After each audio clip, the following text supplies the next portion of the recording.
Hello, everybody, and welcome to the Crypto Hipster Podcast. This is your host, Jamil Hassan, the Crypto Hipster, where I interview founders, entrepreneurs, executives, thought leaders, amazing people all around the world of crypto and blockchain.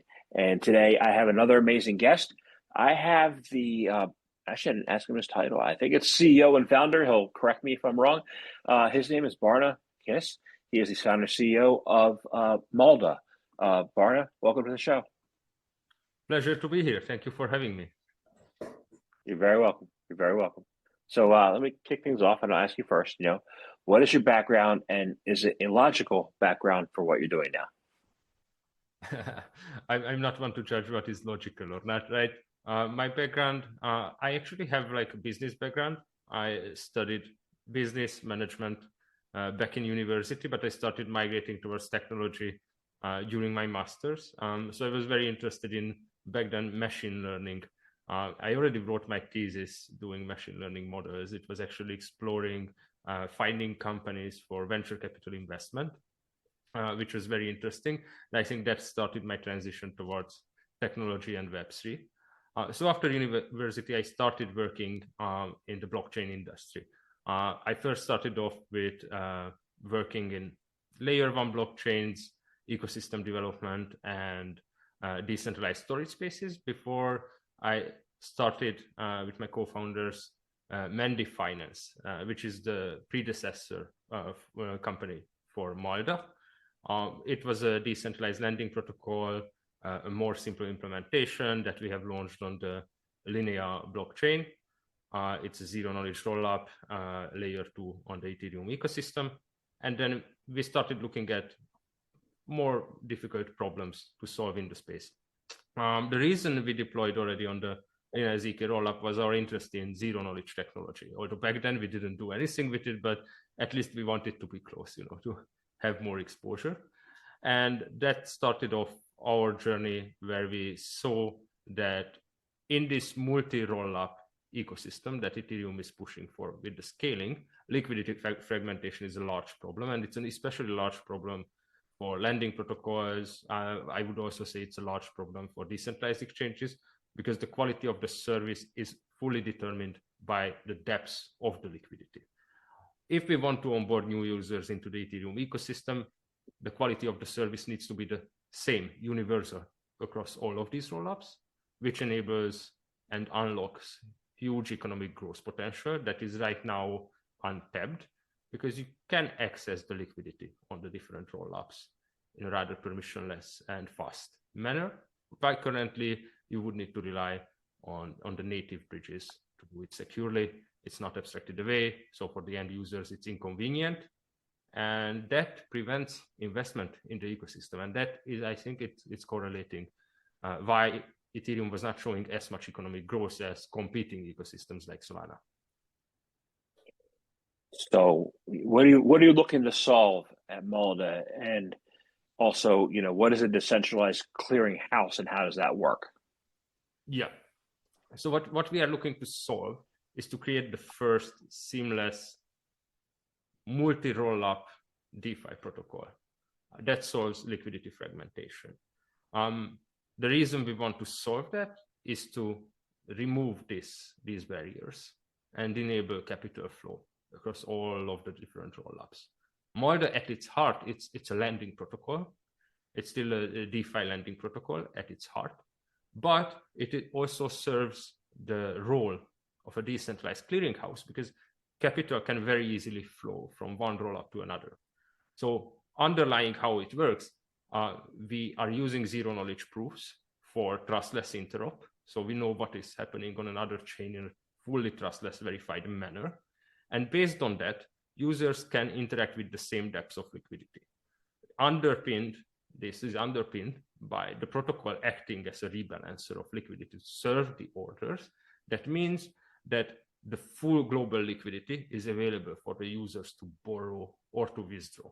So this is the point where it is serving the purpose of a decentralized clearinghouse between the different rollups. The capital can seamlessly travel and flow, and we are positioning ourselves at this intersection between these borders that are defined right now by rollups by providing the first protocol that serves the full ecosystem.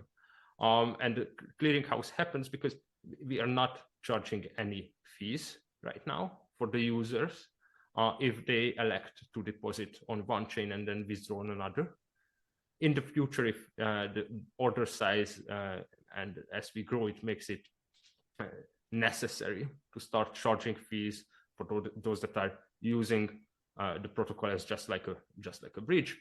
We built in the technology to do that, but initially we do not want to even prevent this, and we just want to enable the easiest user experience for users who have capital on multiple chains. They deposit it into this global protocol, and they can on-time withdraw for any investment opportunities. Because it's a lending protocol, they are never actually receiving less. Even if we would charge like a small fee, they would always receive equal amount. And we have the ability to do that because the protocol in this format, it absorbs the order flow that would be done by bridging. And instead of the users right now, they need to bridge from one chain to another, and the current architecture on intent-based bridges, they don't absorb really anything, but they just serve the orders. What we do instead is a lending protocol has a deep liquidity. So if the user wants to withdraw, they are withdrawing a smaller amount, they can freely do so. There is no bridging behind it. Then there is another user on another direction. And in the end, we just essentially aggregate it naturally in the design. And we do a rebalancing daily, or if it is necessary, we can increase the frequency or decrease the frequency of that rebalancing. And that rebalancing in the end reaches equilibrium. So we also build formulas to determine what is the expected demand on the given chain for liquidity, so for borrowers and withdrawers. And if it deviates by initially at 20%, we rebalance to be able to satisfy tomorrow also all of the orders. Meanwhile, as well, as I mentioned, they access the full liquidity, right?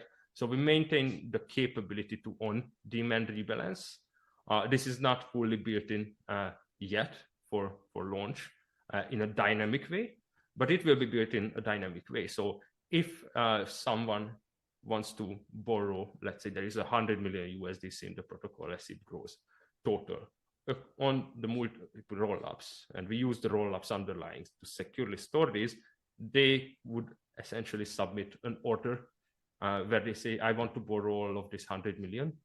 The ideal way is to use intents for this. So the order is only satisfied if we can satisfy the 100 million. So there is no issue or problem if someone borrows while the order is being processed. So they would submit intents, and they could also indicate lower bound limit. Let's say I want to borrow all of the 100 million because I really need this for an investment opportunity, but I'm good with also 95. That's okay for me. If it's 94, I don't want to execute the order anymore. And that provides the most seamless user experience. Although, of course, it is unlikely that we have this exact situation when someone wants to borrow out all of the liquidity because of the money market mechanisms. So obviously what's more likely is there is only like 10 million liquidity on a given roll-up left of USDC, but they require like 18. And we have, let's say, 10 plus 10 plus 10 on other rollups. We find the optimal route and rebalance like that. Wow. Okay, it's pretty complex. I have a lot of questions then. So there are a lot of projects out there that struggle, right? To struggle with being able to transfer liquidity in Web3. I mean, some platforms not so much, but others it's a real issue, right? So how do you fill that gap? There's a gap right now. How do you fill it? Yeah. So essentially, the main solution here is there are certain intent-based bridges that satisfy these orders. So right now on Everclear's side, we have the ability to submit an order for 500,000, and we can submit it multiple times. That's their maximum capacity that they can satisfy in one intent-based rebalance order that we satisfy through them. So we can submit it like every 10-15 minutes. It's very, very sure that we can submit that, let's say, every 15 minutes. It's a very conservative estimation. So if we need to do a daily rebalancing for 5 million, then we will do it on multiple orders. 10 orders, Everclear is able to satisfy that, and that is it's solved. Across is also another option. They have great capabilities, and on certain assets, such as USDC, you can rely on the designated burn and mint bridge of the asset to do the rebalancing, right? These have costs, of course. So the protocol works slightly differently than a traditional DeFi protocol, in a sense that the reserve that it generates is also used to offset the costs, because we don't want the suppliers and the borrowers paying the cost of this, as it would essentially, if there is no additional source of income, or there is no designated income to satisfy these costs, it would accumulate bad debt, and that wouldn't be a sufficient user experience. In the future, I'm really looking forward when mainnet bridging becomes suitable, because we are not time sensitive in these rebalances, right? Unless there is a given order, then it's more time sensitive. But at that point, you would also indicate for the user that you want to do something that requires a large amount of capital movement. It's not going to be satisfied in 20 seconds, it's going to be satisfied in 5 minutes. If they are, going back to my previous example, if they want 100 million there, it's probably important for them, and more than likely they can wait that time. But with mainnet bridging, this might even decrease further and become more optimal. If we are able to transfer from rollup pool A to rollup pool B via one mainnet transfer action, it might cost relatively a large amount of gas fees, right? Like maybe it will cost like 50 USD of gas fees, but we would use that to do large orders. And that is just by the nature of the protocol, we would need to transfer, let's say 10 to 30 million in value, then 50 USD in gas fees is completely feasible. And second of all, we would prefer to pay for that security. So that is another lever that will shift that in the future. Another point here is that large rebalances will be more of an exception, right? It is not going to happen very often that we need to move huge amount of liquidity. So for that reason, this absorption of orders, because they are more or less bidirectional, and based on the historical bridging volumes going from between rollups, it is not going to be that huge. Even with this new protocol design, we don't foresee any reason not to be able to satisfy those orders. And I do want to mention like one last point. So both Across and Everclear imagines a future where they are satisfying B2B orders. They do not want to satisfy end user orders. Everclear already built with that in mind. Across is a more flexible setup. So they are satisfying B2C orders as well. And they are focusing on that given current market conditions, but ideally on large blue chip tokens that are relevant in a DeFi lending protocol design. It's much more optimal, in my opinion, and it is required for the future that protocols create this omni-chain, omni-rollup design where the protocol leverages multiple rollups for transactions, but they have like this global liquidity design. And then as more protocols like this appear, the solvers will have a much larger high volume or high value transfer demand. And this shifts the whole space, because right now, if you are a solver on an intent-based bridge design, you do not want to like lose essentially 90% of the volume to satisfy a potential 10% that is higher value, because you are generating more revenue on the 90%. That's just basic math, of course, normal business and normal economic behavior. But if there are more protocols doing rebalancing and they provide a large influx of B2B orders, and more protocols decide to abstract away these per order bridging, there will be more solvers. Simply, if there is demand, they just appear. They are gonna come, and they are gonna store large amount of value, and they are gonna focus on the large orders.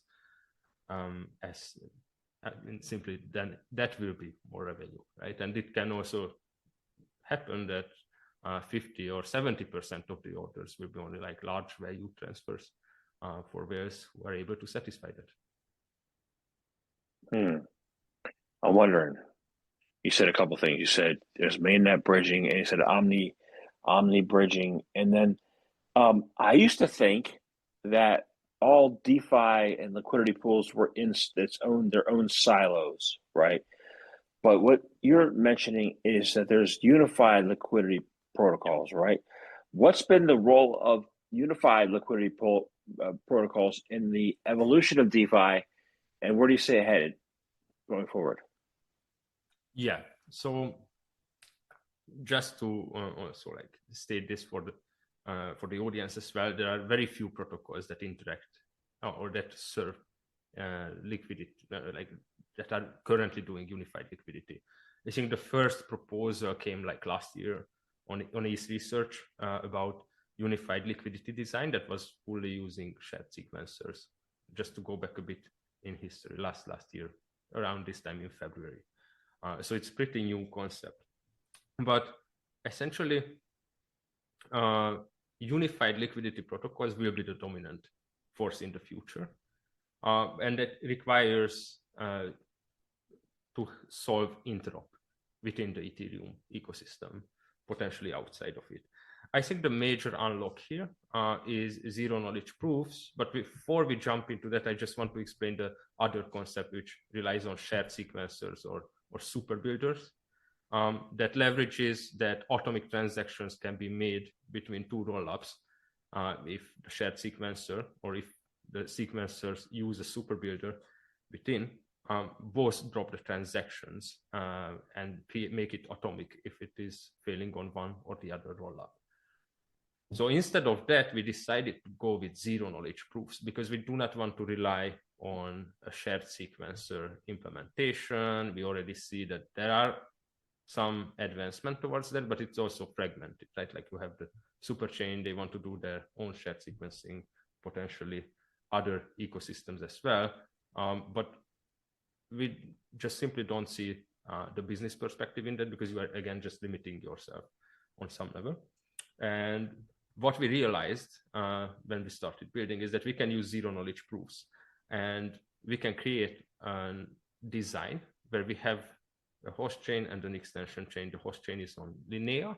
Extension chains are other major rollups or even Ethereum mainnet in the current design. And we push all the logic, lending protocol logic onto Linea.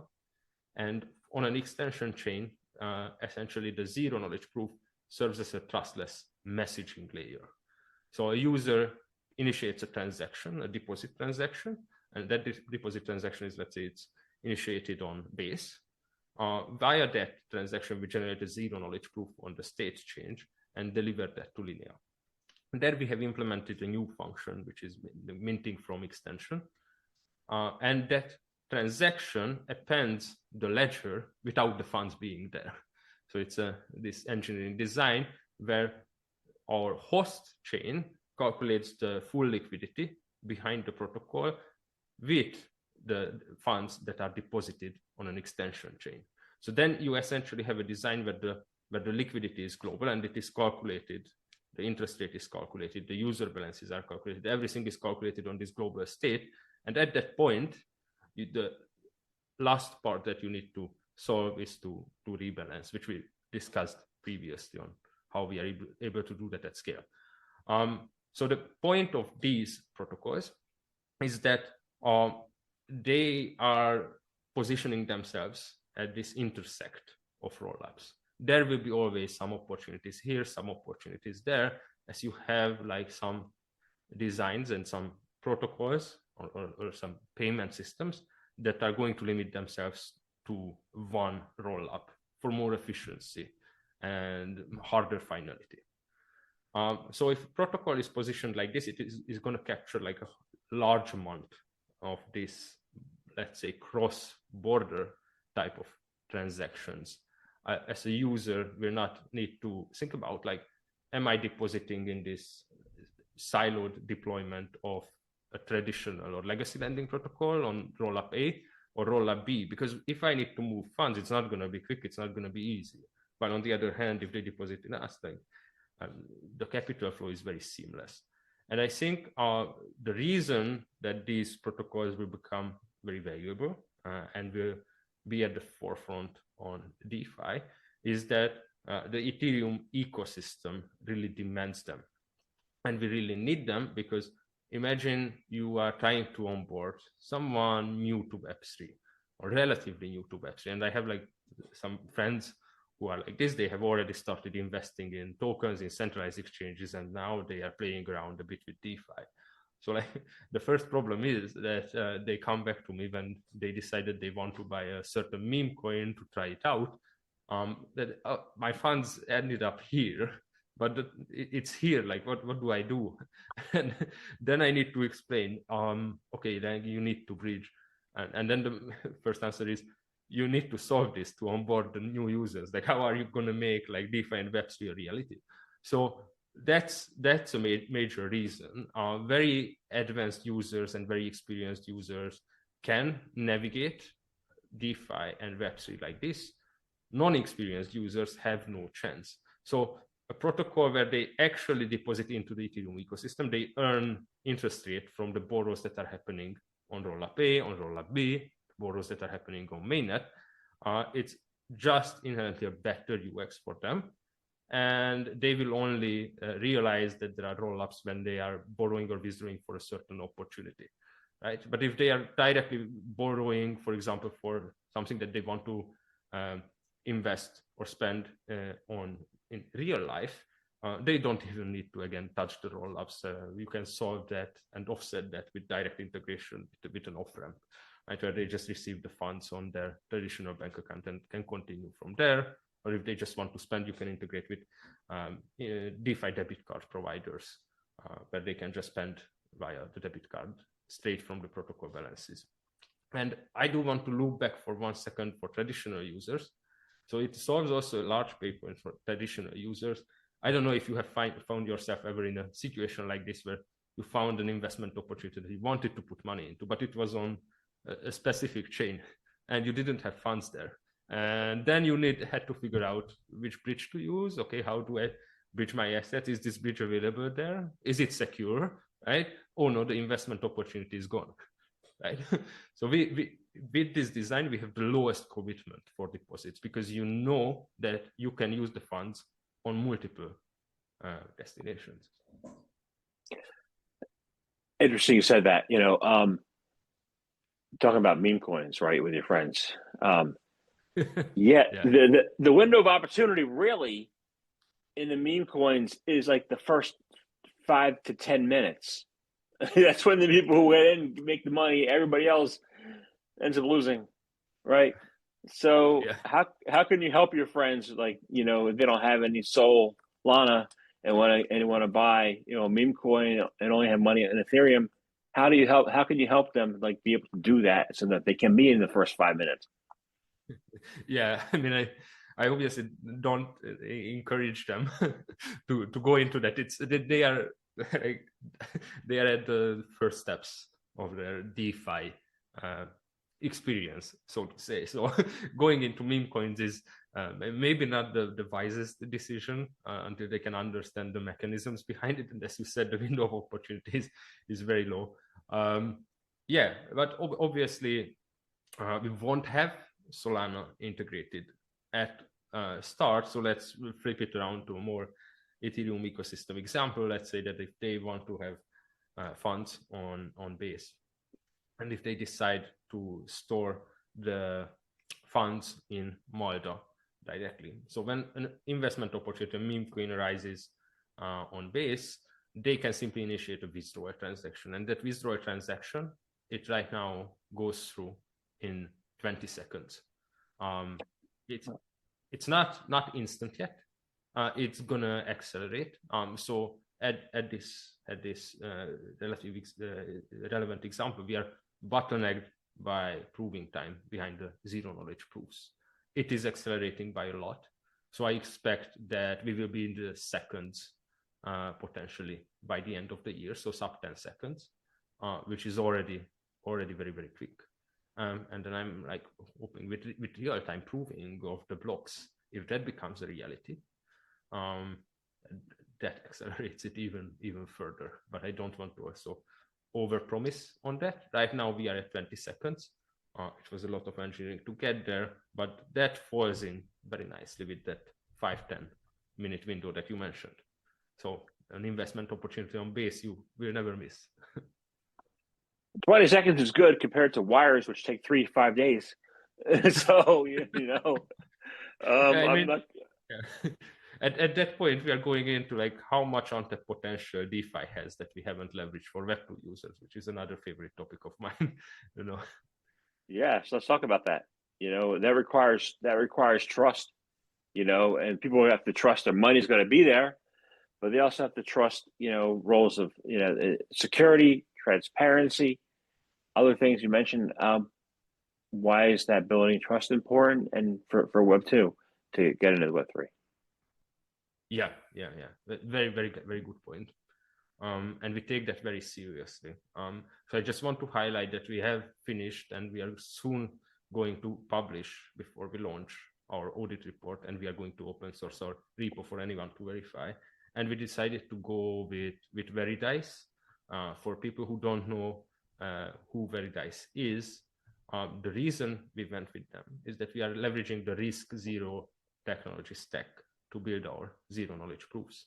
And they have audited the components that we are building on, right? So they were a very obvious choice. They were probably the only candidate who had this experience on actually working with the stack that we are using to build the zero knowledge proofs. And open sourcing is also very important, because a zero knowledge proof without being open sourced, it could be anything. That's another factor that everyone in DeFi will need to demand and know that a proof can, on surface level, function very nicely, but you can have some hidden components that you don't know about. If the repo is not open source, you don't have a reputable auditor behind it, and you don't have the community auditing it as well, directly by looking at that everything matches up. Security is also critical. In the inter-op ecosystem of Ethereum, it's also very challenging. You do need to take into account the complex design of each rollup to determine what is the necessary trust level that you require for executing transactions. To translate it into like a very simple language, this is the same thing that centralized exchanges use when they require multiple block confirmations, or potentially higher amount of confirmations if the value is very high, because they want to make sure that a transaction will not revert. We also built a dynamic system like this, where we have a fast lane for users. That fast lane operates on a sequencer that we run and we have implemented. Obviously, in the future, we wish to decentralize this component as well even further, but from start, users will have the option to self-sequence. As the repo is open sourced and there are also prover markets coming up, they can either generate a proof themselves. It's feasible with client-side proving, which is, I think, quite unique in the space, but also in a prover market, they can request a proof, and we will have a detailed guide on how to self-sequence and submit the transaction themselves. Exact limitations on what level of security we require is going to be published at launch, but it will require L1 inclusion and multiple confirmations behind that on layer 1. So that means that a user can trustlessly withdraw from the protocol in around 20 minutes potentially, which is, just compare it to some rollups that are following an optimistic design, it's much faster. And another point of security is that while we are running the centralized sequencer, we would need to collude with the rollups to produce any faulty proofs. So as you can imagine, it is very unlikely that the Arbitrum team or the Optimism team or the Linear team or Coinbase would collude with us. And you need a dual collision because we have built-in safeguards that even if the sequencer key would be compromised on a rollup, which never happened and very, very unlikely to happen, we would still not act on a faulty transaction. So the whole thing is very robust, but it was very complex to design. That's why it's very important to have a highly reputable auditor behind it. For Web2 audience, I think the most important is to also simplify the terms, right? Like for them, understanding the security behind it, if we go into like ZK this, ZK that, right? It's quite a complex topic. So I think if the space wants to reach a larger Web2 audience, which is a goal for us, we need to provide these in a more simple term. And I think the future is that the users have abstracted away self-custody. For example, like protocols can deploy a smart contract account for them, leverage passkeys, so that it's only them that they can access those smart contract accounts, but it will be their choice to directly interact with the wallet, or only interact with the passkey from their computer. Still a self-custody design with potential recovery mechanisms, but they also just can like fully ignore that. Not everyone is fully into wallet designs, smart contract accounts, ERC-467, right? It's not everyone's favorite piece of conversation. It is mine, right? So we are built a little bit differently. And I think that will underpin it, and the convenience and ability. So I mentioned integrating a debit card is an amazing way for DeFi protocols to attract liquidity from Web2 users, who are probably not going to be necessarily borrowing, but it's important for them that they are not locking in their funds, that they don't need to use an off-ramp, an exchange, all these complex components, or they don't need to refill their cards from, I don't know, their hardware wallet, as a couple of examples are using that, and they can just leverage the design behind that. And then reputation is more important for them than auditing the contracts, because it's, again, not something that they do. So the brands that are expanding towards this space, they really have to build up the brand and the reputation directly for Web2 audiences. And yeah, obviously security underlying is important, but I think that's a more niche group of people who will dive deep into it. Yeah, I agree. But it's exciting to see what the result's going to be. So it sounds technical now, but I'm interested to see, like, it will be seamless someday. Yeah, I agree with that. So I want to thank you very much for your time today. I enjoyed speaking with you. I have one last question. It's how can people find out more information about you, about Malda? How can they become users? How can they do that? Yeah. So we have a profile on X. It's Malda_XYZ, where they can find more information about the project as we are approaching mainnet, and as we are going to release the protocol first on testnet, where they can interact with it, provide feedback, and then on mainnet. They can also find my profile. It's at Real Barna Kiss, where I provide further information behind the protocol, and they can also find all of this information indirectly on malda.xyz, which is the website for the protocol. Awesome. Thank you very much for your time today. Thank you very much for having me. It was a pleasure to talk with you.